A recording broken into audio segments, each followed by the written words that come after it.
केंद्रीय नागरिक उड्डयन मंत्री ज्योतिरादित्य सिंधिया ग्वालियर पहुंचे। ग्वालियर एयरपोर्ट पर कार्यकर्ताओं ने उनका जोरदार स्वागत किया। इसके साथ ही फिर मीडिया से बातचीत करने के दौरान वे मध्य प्रदेश में आज से लागू हुई आदर्श आचार संहिता को लेकर भी कुछ बोले।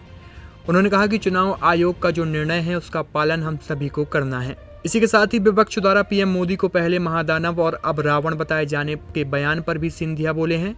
उन्होंने कहा कि जिनकी विचारधारा हमेशा जनता के साथ नहीं है बल्कि सिर्फ अपने साथी और कुर्सी के साथ है, वे राष्ट्रीय स्तर के नेता जो भारत से उभर कर विश्व पटल पर हैं, उनके प्रति जो दुर्भावना है, मुझे पूरा विश्वास है कि ऐसे लोगों को प्रदेश और देश की जनता जवाब जरूर देगी।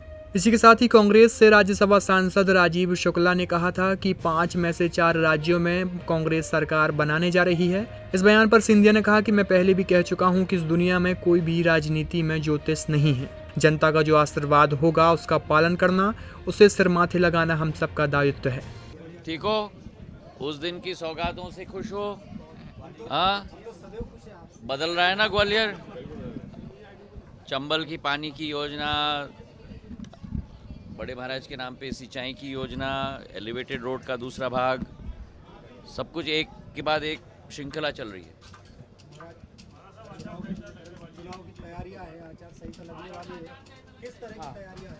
नहीं, आचार संहिता तो आज लगी रही है। अभी जो चुनाव आयोग की मीटिंग है 12 बजे, तो उसी के आधार पे जो निर्णय चुनाव आयोग लेगा उसका पालन हम सबको करने का है। और सबसे बड़ा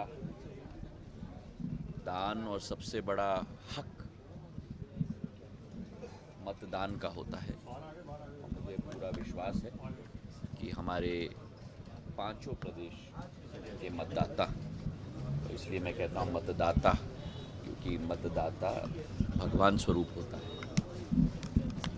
उनका विकास और प्रगति के प्रति, देश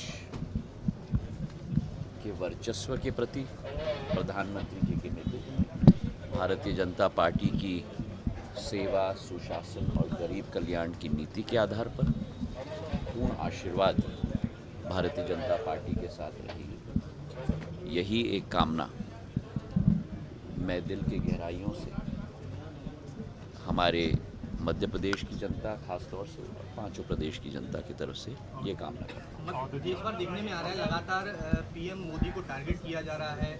पीएम मोदी को पहले महादानव बताया, ईडी की कार्रवाई पर रावण बताया। देखिए, जिन लोगों की विचारधारा जनता के साथ नहीं, लेकिन अपने साथ, कुर्सी के साथ सदैव रही है, वे एक राष्ट्रीय स्तर नेता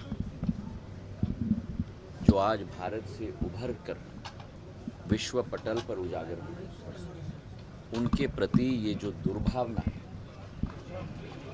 मुझे पूरा विश्वास है कि ऐसे लोगों को प्रदेश और देश की जनता जवाब जरूर देगी।